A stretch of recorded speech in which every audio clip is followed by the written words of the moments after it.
কলেজবিলাকত নিৰ্দেশ জাৰি কৰিছিলে উচ্চ শিক্ষা বিভাগৰ ডাইৰেক্টৰে সুমিত্ৰা দেৱে নিৰ্দেশ জাৰি কৰিছিলে যে এতিয়াৰ পৰা কলেজ এখনত চাকৰি পাবৰ কাৰণে অসমৰ স্থায়ী বাসিন্দাৰ প্ৰমাণপত্ৰ বা PRCৰ কোনো প্ৰয়োজন নাই।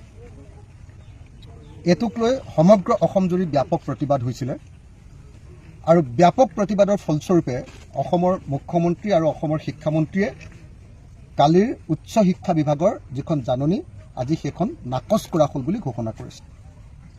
কিন্তু দুৰ্ভাগ্যৰ কথা যে নাকচ কৰিবলৈ গৈ তেখেতসকলে মিছা কথা কৈছে।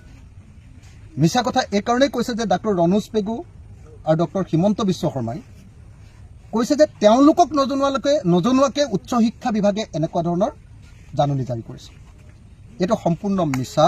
ডক্টৰ ৰণোজ পেগু আৰু ডক্টৰ হিমন্ত বিশ্ব শৰ্মাই অসমৰ ৰাইজক সম্পূৰ্ণৰূপে আভুৱা বাঢ়িছে, মিছা কথা কৈছে।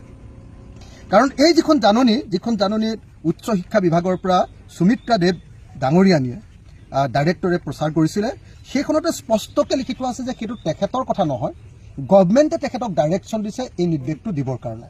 মই বাক্যটো গাই দিলে আপোনালোকে দেখিব, তাত লিখিছে Sumitra Dev the principal all, অসমৰ সকলো প্ৰিন্সিপাললৈ লিখিছে, with reference to the subject cited above I am directed to inform you that, তাত কোৱা হৈছে I am directed to inform you that permanent residential certificate is not mandatory for appointment of assistant professor so and so. তাৰমানে তাতে অতি স্পষ্টভাৱে director higher এডুকেশ্যনে কৈছে যে অসম চৰকাৰে তেওঁক নিৰ্দেশ দিছে আৰু অসম চৰকাৰৰ নিৰ্দেশটো আপোনালোকক আমি জনাইছোঁ এজ ডাইৰেক্টেড এনেকৈ বুলি স্পষ্টকৈ লিখি দিছে। গতিকে এইটো যে উচ্চ শিক্ষা ডিপাৰ্টমেণ্টৰ ডাইৰেক্টৰৰ নিৰ্দেশ নহয়, এইটো যে অসমৰ মুখ্যমন্ত্ৰীৰ নিৰ্দেশ, এইটো যে অসমৰ শিক্ষামন্ত্ৰীৰ নিৰ্দেশ, এইটো কথা স্পষ্ট। কিন্তু যেতিয়া সমগ্ৰ অসম যদি প্ৰতিবাদৰ ঢৌ উঠিলে, যেতিয়া সমগ্ৰ অসমৰ মানুহে ক'লে যে বিজেপিয়ে জাতি মাতৃ ভেটি ৰক্ষা কৰিম বুলি ক'বলৈ আহিছিলে, এতিয়া জাতি মাতৃ ভেটি ৰক্ষা কৰাৰ পৰিৱৰ্তে অসম চৰকাৰৰ চাকৰিকেইটাও এতিয়া UP আৰু বেংগল আৰু বিহাৰৰ মানুহক দিবলৈ লৈছে। আমি অসমীয়া মানুহে কি দাবী কৰি আছিলোঁ? অসমৰ মানুহে দাবী কৰি আছিলোঁ যে কেন্দ্ৰীয় চৰকাৰৰ যিকেইটা চাকৰি, যেনেকৈ ৰেল বিভাগৰ চাকৰি, সেইকেইটা তৃতীয় আৰু চতুৰ্থ চাকৰিটো আমাৰ অসমৰ মানুহৰ কাৰণে সংৰক্ষণ কৰিব লাগে। বিজেপিয়ে জাতি মাতৃ ভেটি ৰক্ষা কৰিম বুলি কৈছিলে, এতিয়া উল্টাই কি কৰিলে, অসম চৰকাৰৰ চাকৰিকেইটাও তেওঁলোকে এতিয়া ভাৰতীয় মানুহৰ কাৰণে মুকলি কৰি দিছে। আৰু সেইটো কালি নিৰ্দেশ দিছিলে, কিন্তু কালি নিৰ্দেশ দিয়াৰ পাছত সমগ্ৰ অসমজুৰি প্ৰতিবাদ হ'ল, আমিও প্ৰতিবাদ কৰিলোঁ, বিভিন্ন সংগঠনে প্ৰতিবাদ কৰিলে, বিশেষভাৱে ৰাইজে, সচেতন শিক্ষিত ৰাইজে ছ'চিয়েল মিডিয়াত সাংঘাতিক ধৰণে প্ৰতিবাদ কৰিলে। আৰু আজি অসমৰ মুখ্যমন্ত্ৰীয়ে তেওঁলোকৰ যি জাননী আছিলে সেই জাননীখন উঠাই ল'বলৈ বাধ্য হ'ল। এতিয়াও শিক্ষামন্ত্ৰী আৰু অসমৰ মুখ্যমন্ত্ৰীয়ে কৈছে যে তেওঁলোকে নজনাকৈ উচ্চ শিক্ষা বিভাগে এই কামটো কৰিছিলে।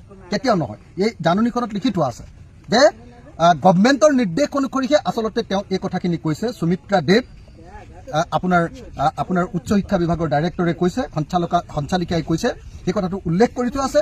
আৰু এতিয়া বিজেপিয়ে এই কামটোৱে কৰে সদায়। আগতে আপোনালোকে সকলোৱে জানে যে সৰ্বানন্দ সোণোৱালৰ দিনত মাজুলীত গৈ বিহাৰৰ ল'ৰাই LP স্কুলত পঢ়াবৰ কাৰণে মাষ্টৰ চাকৰি পাইছিল।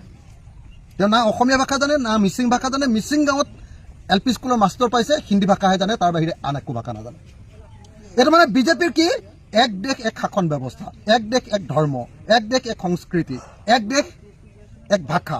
এই যিটো বিজেপিৰ যিটো থিয়ৰী যে গোটেই পান ইণ্ডিয়ান আইডেণ্টিটি, সেই সৰ্বভাৰতীয় যিটো পৰিচয়, সেই পৰিচয়টোক জাপি দিবৰ কাৰণে এই কাম কৰিছিলে।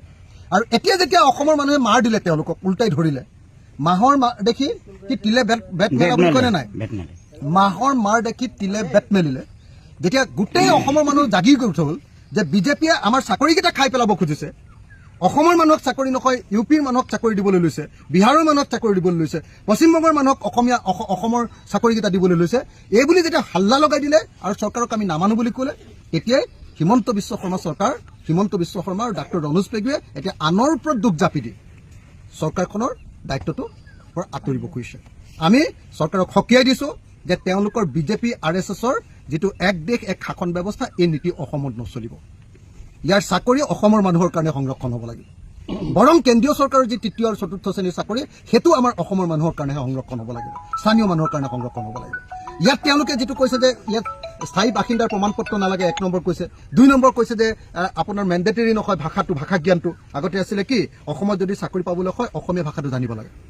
এতিয়া তেওঁলোকে হিন্দী ভাষাৰ মানুহবিলাকক ইয়াত চাকৰি দিবৰ কাৰণে বিজেপি RSSৰ সেই নাগপুৰৰ মানুহকেইটাক ইয়াতে RSSৰ মানুহকেইটাক চাকৰিত সোমাবৰ কাৰণে যাতে ইয়াত 2 নম্বৰী পলিটিক্স সদায় সাম্প্ৰদায়িক পলিটিক্স সদায় কৰি থাকিব পাৰে তাৰ কাৰণে সিহঁতি এইবিলাক বদলাই আছে গতিকে একদম স্পষ্ট কথা যে চৰকাৰে মাৰ খায় ৰাইজৰ পৰা প্ৰতিবাদৰ মুখামুখি হৈ এতিয়া তেওঁলোকে অসমৰ চাকৰিকেইটা বেলেগৰ মানুহক দিবলৈ লোৱা যিটো ব্যৱস্থা আছিলে সেইটোৰ পৰা আঁতৰি আহিবলৈ বাধ্য হ'ল আৰু এতিয়া কিছুমান সংবাদ মাধ্যমে এতিয়া চৰকাৰক বচাবৰ কাৰণে এইটো সমন্বয়হীনতা বুলি প্ৰচাৰ কৰিব খুজিছে যে উচ্চ শিক্ষা আৰু চৰকাৰৰ মাজত সমন্বয় নাছিলে কাৰণে ভুলতে ওলাই গৈছিলে বুলি মিছা কথা ক'ব খুজিছে তেনেকুৱা সংবাদ মাধ্যমকো আমি সকীয়াই দিছোঁ যে আপোনালোকে এনেকুৱা মিছা কথা কৈ চৰকাৰৰ দালালিগিৰি কৰিবলৈ নাহিব